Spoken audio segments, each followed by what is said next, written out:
지난주 수요일부터 우리는 어떤 말씀을 묵상하고 있죠?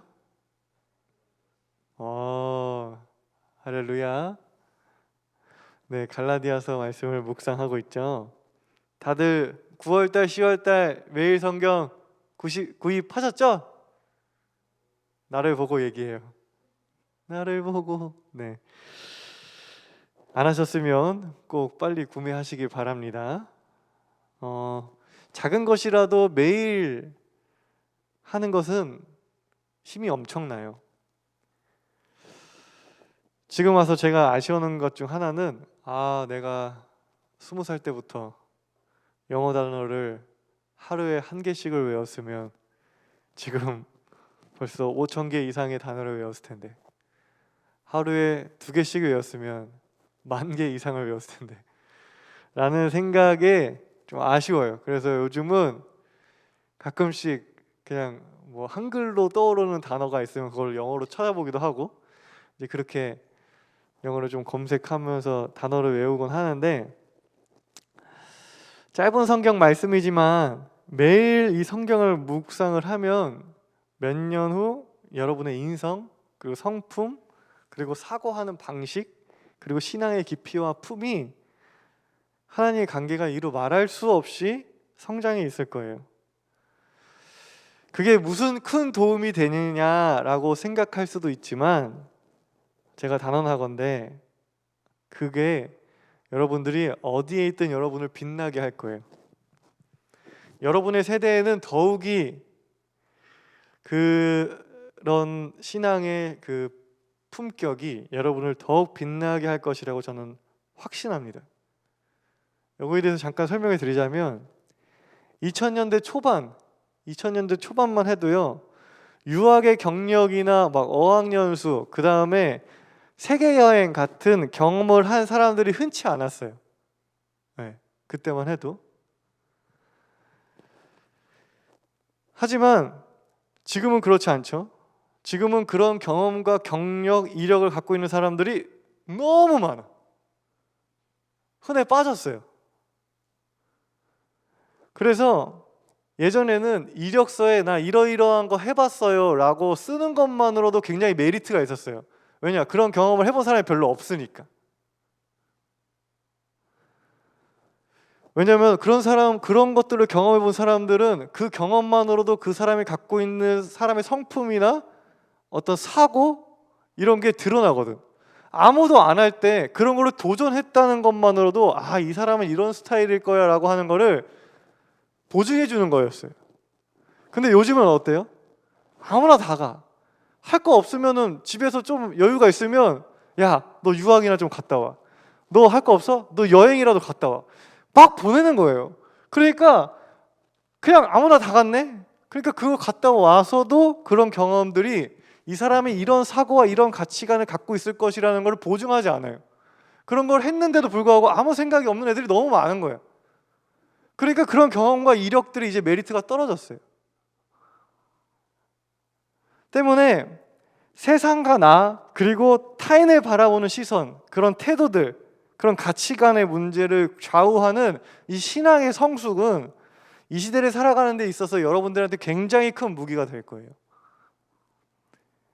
그러니까 부디 매달 이렇게 책이 바뀔 때마다는 제가 묵상을 하고 얘기를 하는데, 잔소리라고 생각하지 마시고, 네, 잔소리를 들리겠지만 한번 행동으로 실천해 보기를 간절히 소망합니다.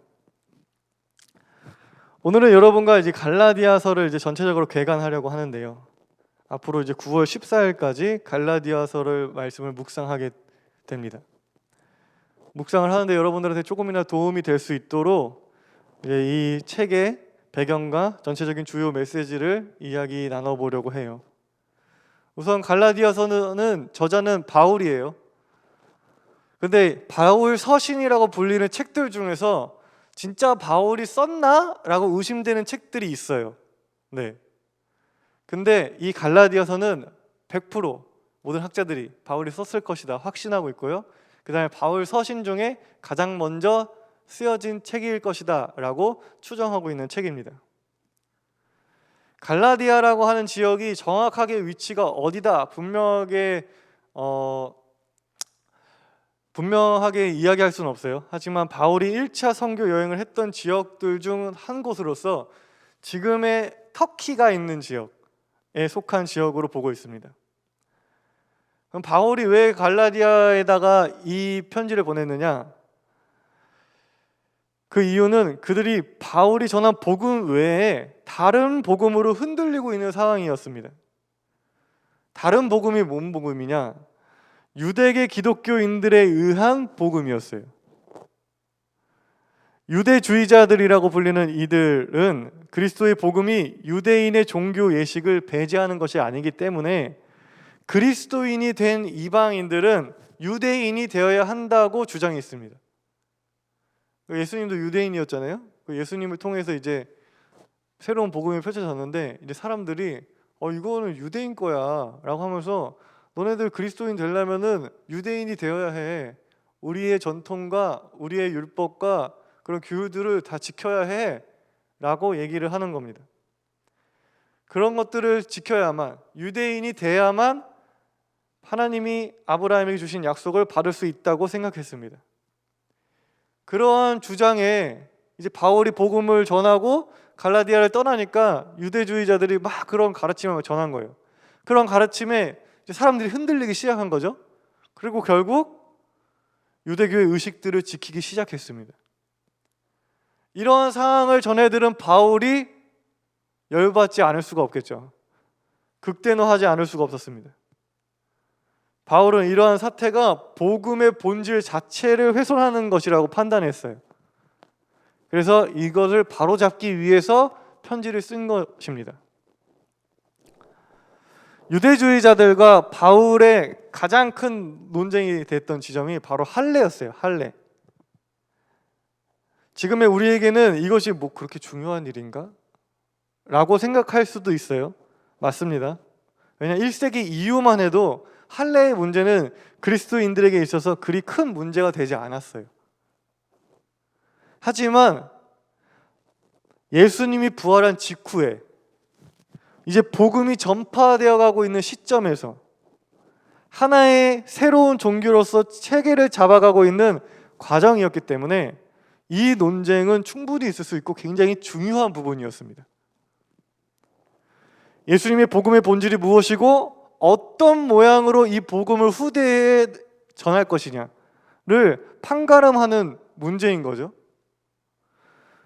왜냐하면 그리스도의 복음이 유대교의 한 분파가 될 수도 있고 아니면 독립적인 하나의 종교로 자리매김을 하고 수도 있는 그러한 역사의 기로인 거예요. 역사의 만약은 없지만 만약 이때의 바울이 졌다고 생각해 보세요. 그러면 지금의 기독교의 모습은 어떠했을까요? 분명 지금의 모습과는 굉장히 크게 달랐을 거예요.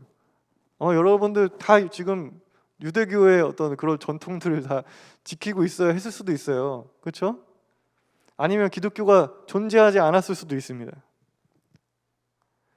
그러니 바울이 이렇게 열을 올리고 이 문제를 복음의 본질 문제로 바라보았던 것은 굉장히 올바른 판단이었습니다.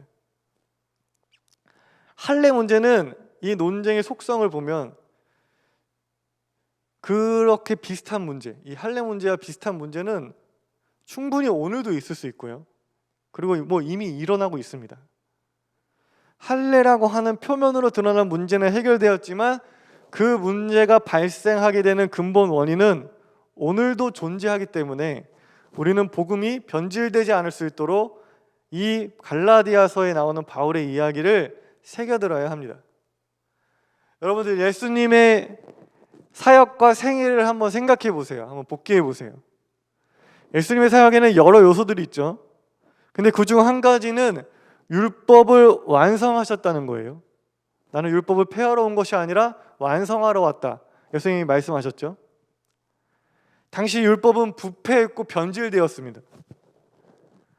단적인 예로 유대인들이 이 식사 율법이 굉장히 까다롭잖아요.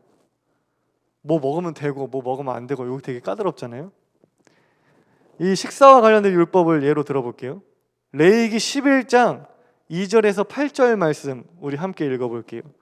레위기 11장 2절에서 8절 말씀 우리 화면에 나올 텐데 함께 읽어보도록 하겠습니다.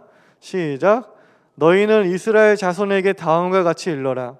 땅에서 사는 모든 짐승 가운데서 너희가 먹을 수 있는 동물은 다음과 같다. 짐승 가운데서 굽이 갈라진 쪽발이면서 새김질도 하는 짐승은 모두 너희가 먹을 수 있다. 새김질을 하거나 굽이 두 쪽으로 갈라졌더라도 다음과 같은 것은 너희가 먹지 못한다.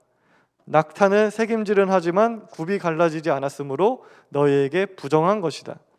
오소리도 새김질은 하지만 굽이 갈라지지 않았으므로 너희에게 부정한 것이다. 토끼도 새김질은 하지만 굽이 갈라지지 않았으므로 너희에게 부정한 것이다.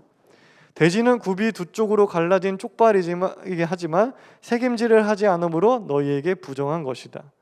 너희는 이런 짐승의 고기는 먹지 말고 그것들의 죽음도 만지지 말아라.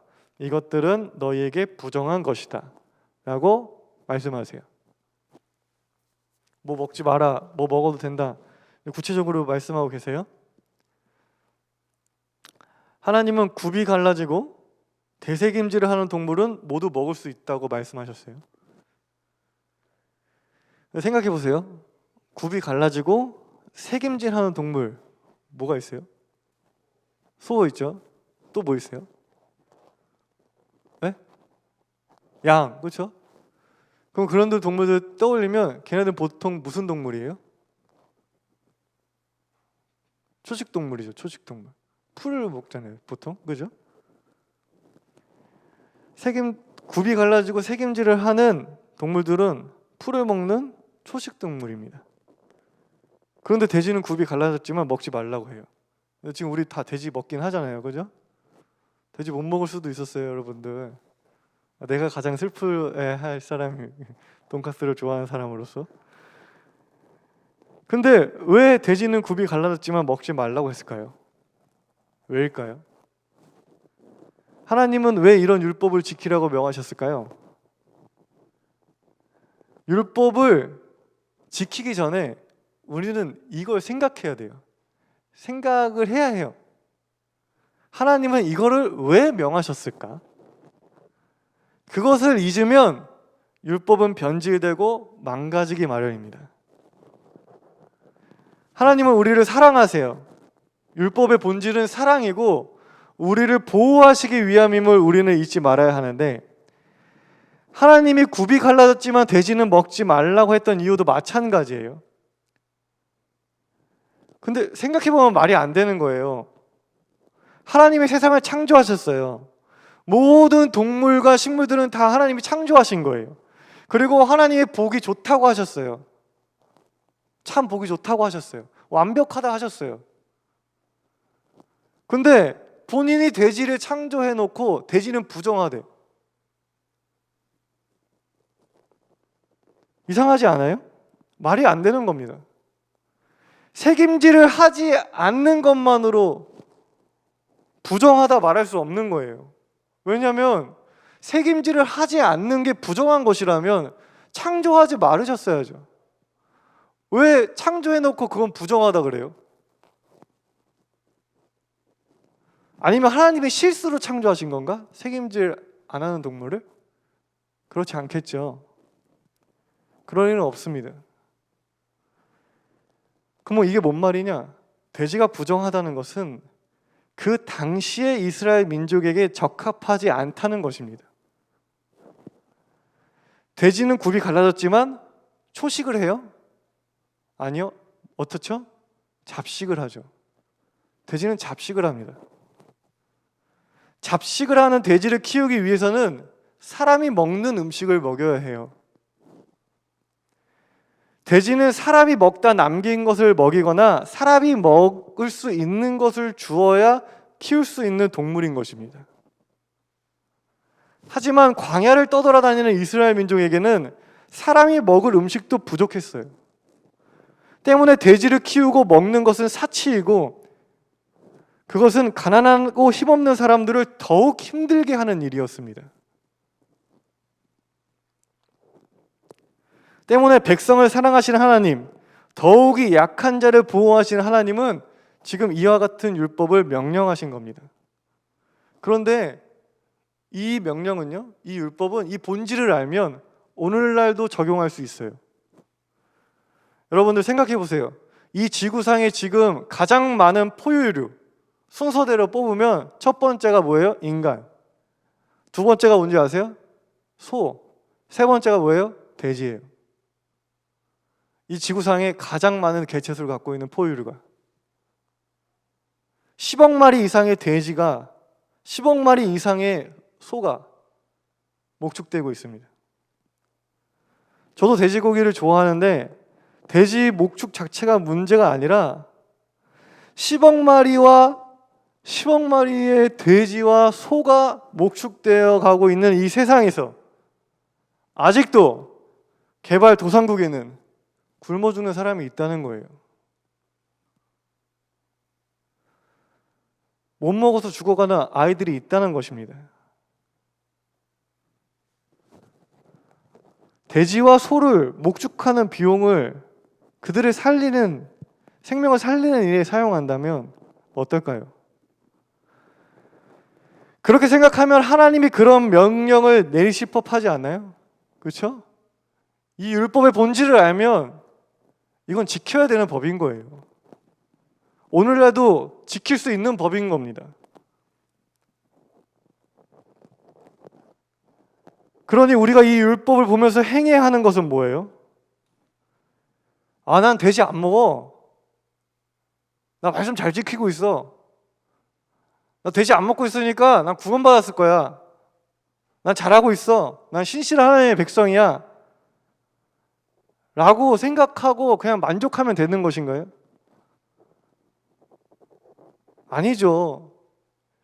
이런 잘못된 구조에 문제를 제기하고 바로 잡으려고 하는 노력을 해야 되는 거예요.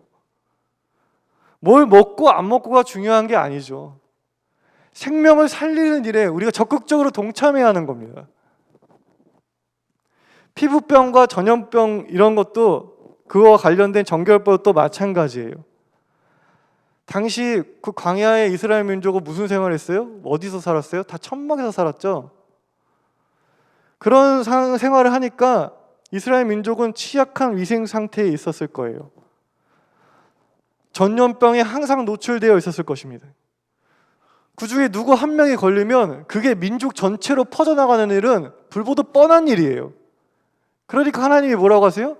걔를 더 퍼지지 않을 수 있도록 따로 떼어내고 그 다음에 완전히 다 나으면 제사장한테 확인을 받고 공동체로 돌아오게 하라고 그런 율법을 만드신 겁니다. 백성을 보호하려고, 백성을 사랑하시니까.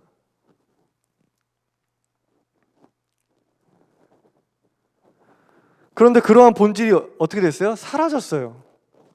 그리고 어떻게 됐어요? 병에 걸리면 부정하다, 하나님의 벌을 받았다, 심판하고 정죄하는 데만 사용되어졌습니다. 예수님은 그렇게 율법의 노예가 되어버린 사람들을 해방시키셨어요. 자유롭게 하셨습니다. 넌 죄인이 아니야. 넌 하나님의 자녀야. 선포하셨습니다. 율법이 있는 이유는 뭐 구원받은 사람, 구원 안 받은 사람 가르려고 있는 게 아니라 하나님의 백성을 사랑하시고 보호하려는 거야 라는 것을 우리에게 알려주신 거예요. 그런데 예수님이 돌아가신 지 얼마 되지도 않아서 할례를 했고 안 했고로 구원을 받았네 안 받았네, 하나님의 백성이 됐네 안 됐네 하니 말도 안 되는 이야기인 거죠. 또다시 사람들을 율법이라는 족쇄를 채워서 죄인을 만들고 비본질적인 것에 얽매이게 만드는 일이었던 것입니다. 그래서 오늘 함께 읽은 말씀을 보면 바울은 말하죠. 예수님은 우리를 해방시켜서 자유를 누리게 하셨다고 말합니다. 그러니 다시는 종살이의 멍에를 매지 말라고 이야기합니다. 다시 말해서 여러분들은 다 자유인이 되었으니까 노예로 돌아가지 말라는 겁니다. 여러분들은 모두 자유인이에요. 여러분들 잊지 마세요. 여러분들 다 자유인이에요. 근데 이 자유인이라고 하니까 별로 와닿지가 않죠. 지금은 노예제도가 없으니까 원래 자유했으니까 그게 와닿지 않을 텐데, 여러분 생각해 보세요. 노예는 어떤 일을 주체적으로 하지 않습니다. 자기가 하고 싶은 일이 없어요. 있을 수도 있겠지만 있으면 안 돼. 자기가 하고 싶은 일이 있으면 안 돼요. 주인이 시키는 일만 해야 합니다. 그리고 그걸 안 하면 어떻게 돼요? 혼나요. 벌 받아요. 죽을 수도 있어요. 그게 노예예요. 그래서 노예들은 그 일을 하는 동기가 뭐예요? 죽을까봐, 맞을까봐, 혼날까봐 그 일을 하는 겁니다. 그게 노예예요. 근데 노예가 편한 게 있네. 뭐가 편하냐면 생각을 안 해도 돼. 판단을 안 해도 됩니다. 결정을 안 해도 돼요. 왜냐? 시키는 일만 하면 되니까. 그런 편함이 있어요. 노예제도는 없지만 우리가 뭘 할 때 이런 마음으로 일을 하게 되면 노예가 되는 거예요, 여러분. 그런 의미에서 우리는 오늘날도 노예가 되기가 십상입니다. 여러분 정신을 조금만 놓고 있잖아요? 그럼 여러분들 금방 노예가 되어 있어요. 회사에 취직하고 일을 하는데 그 일에 대한 주체성 없이 시키는 일만 하니까, 시키니까 일하는 거고, 안 하면 혼나니까, 벌 받으니까, 월급이 삭감되니까, 잘릴 수도 있으니까, 잘리면 나 굶어 죽으니까, 그런 마음으로 일하면 노예가 되는 거예요. 근데 세상에 나가서 사회생활을 하시면 여러분들 느낄 거예요. 이미 느끼고 있는 사람도 있겠죠? 사회는 여러분을 계속 노예로 만들려고 그래요. 윗사람을 무서워하고, 윗사람이 시키는 일만 하고, 시키는 일을 혼날까봐 열심히 하는 그런 사람을 만들려고 합니다. 그리고 훌륭한 노예들을 칭찬해요. 아, 너네도 다 얘처럼 돼야 돼. 그렇게 여러분들을 길들일 거예요. 그렇게 길들이면 여러분들이 익숙해지면 여러분들 생각할 거예요. 아, 이게 편해. 생각 안 해도 되잖아. 고민 안 해도 되잖아. 그게 편하다고 생각합니다. 여러분은 그러한 시스템에서 벗어나야 해요. 정신을 차려야 해요. 여러분은 노예가 아니고 자유인이니까. 하나님도 여러분들을 노예로 삼지 않으셨는데 왜 다른 사람들이 여러분을 노예로 만드는 걸 왜 가만히 냅두고 있어요? 결코 그것을 그냥 받아들여서는 안 됩니다. 어느 곳에서든, 여러분들이 어느 곳에 있든, 어떤 상황에서 있든 여러분들은 항상 자유인이어야 해요. 하나님과의 관계에서도 마찬가지입니다.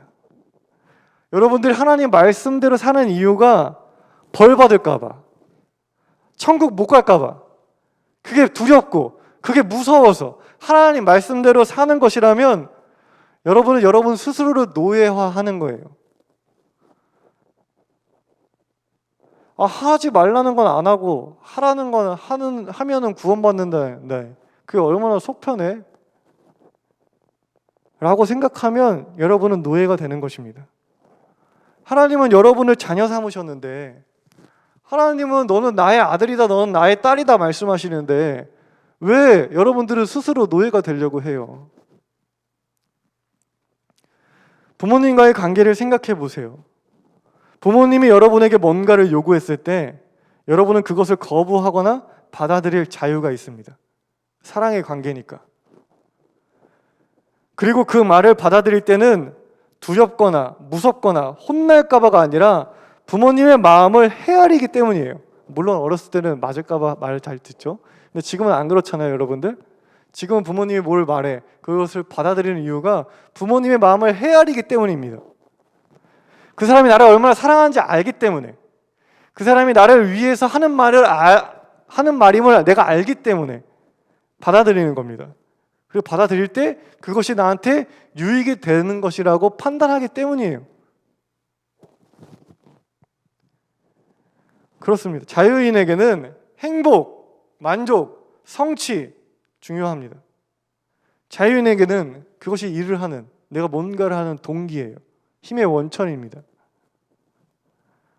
하나님의 자녀, 예수님을 통해 자유인이 되는 사람들에게 말씀을 행하고 말씀대로 살아가는 동기, 힘의 원천은 무서울까봐, 두려워서, 벌받을까봐가 아니라 그 말씀이 나를 기쁘게 하기 때문에, 그 말씀이 나를 행복하게 만들기 때문에, 그 말씀이 나를 유익하게 하기 때문에 내가 그 말씀대로 사는 거예요.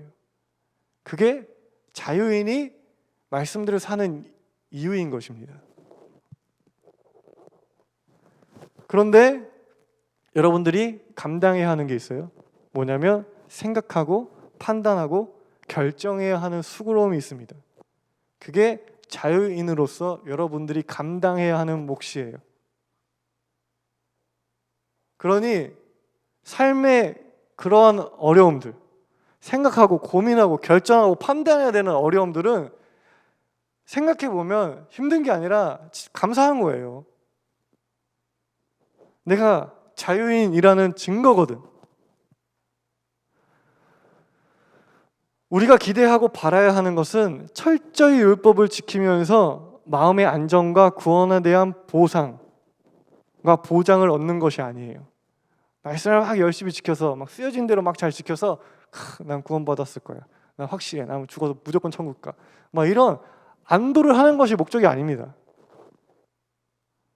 불안하고 고민될지라도 성령을 구하고 성령 안에서 자유로워지는 거예요. 여러분 안에 성령이 충만하고 그로 인해 여러분 마음에 사랑이 가득하면 자연스럽게 하지 말 것은 하지 않게 되고요. 해야 될 것은 하게 되어 있습니다. 여러분들이 자유인으로서 하나님 내 안에 동행해 주세요. 내 안에 성령으로 가득하게 해주세요. 라고 하면 이거는 하고 이거는 하지 말라고 누가 가르쳐주지 않아도 여러분들이 알아서 그거를 하게 되어 있어요. 말씀에 미워하지 말라니까 미워하면 안 되는데 미워하면 안 되는데 미워하면 안 돼. 미워하면 안 돼. 이런다고 안 미워지나?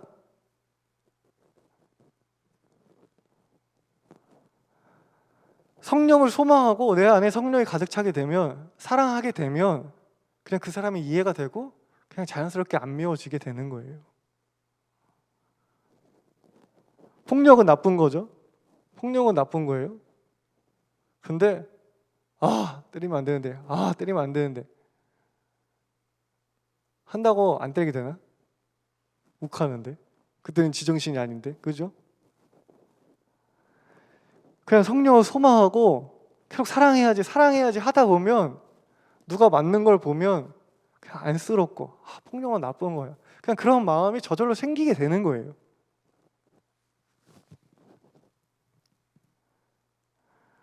교계의 흔한 교리 중에 이게 있죠. 술에 대한 게 있죠. 하나님 믿으면 술을 먹으면 안 된다는 교리가 있습니다. 물론 어디에 명시되어 있는 건 아니에요. 명시되어 있는 건 아니지만 많이들 그렇게 알고 있어요. 저도 어렸을 때 부모님은 어머니한테, 왜냐면 우리 아버지는 술을 즐겨 하시는 분이라 그런 말씀을 할 리가 없고, 어머니한테 술 먹으면 안 된다. 술 먹으면 안 된다. 술 먹으면 가난해진다.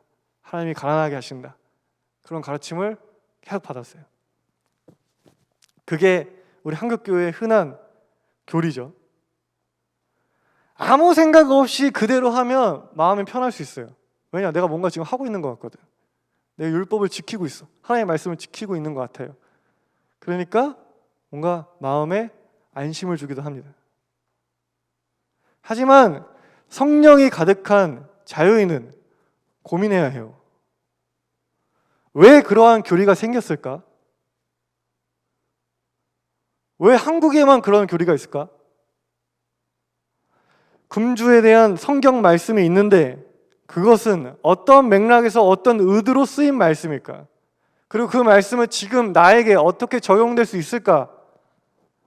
고민해야 합니다. 지금 나에게 술을 권하는 그 누군가에게 나는 그 사람한테 술 말고 다른 것으로 내가 당신과 관계 맺기를 원합니다. 우리 다른 걸로 친해지죠. 라고 이야기하는 것이 사랑일까? 아니면 그 사람과 한 잔 기울이면서 얘기해 줄 수 있는 것이 사랑일까? 고민해야 합니다. 뭐가 더 내가 그리스도인답게 사는 것일까? 고민해야 해요. 그런 고민과 판단, 생각, 그리고 그에 따른 책임을 지면서 끊임없이 하나님의 뜻을 알아가고, 이게 하나님의 뜻일까? 이게 하나님의 뜻일까? 계속 묻고 고민하고 나아가면서 그렇게 예수님을 닮아가려고 노력하는 것이 자유인인 것입니다. 하나님은 여러분을 자녀 삼으셨습니다. 여러분을 자유하게 하셨어요. 결코 우리는 노예로 돌아가서는 안 됩니다. 율법의 노예로 돌아가려는 갈라디아인들에게 지금 외치고 있는 이 바울의 메시지가 갈라디아서를 묵상하고 있는 가운데 여러분들한테 잘 전해지길 간절히 소망합니다. 우리 함께 이 시간 이 말씀 붙잡고 함께 기도하기를 원합니다. 하나님, 주님은 우리를 자녀 삼아 주셨는데 하나님, 나는 조금 그냥 좀 내 마음 편했으면 좋겠다는 마음에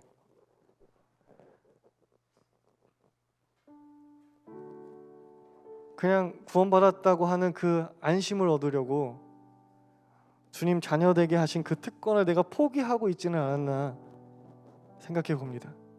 그냥 시키는 것은 하고 하지 말라는 것은 하지 않는 그냥 그러한 신앙에 머물러 있지는 않았나. 주님, 나의 신앙을 돌아봅니다.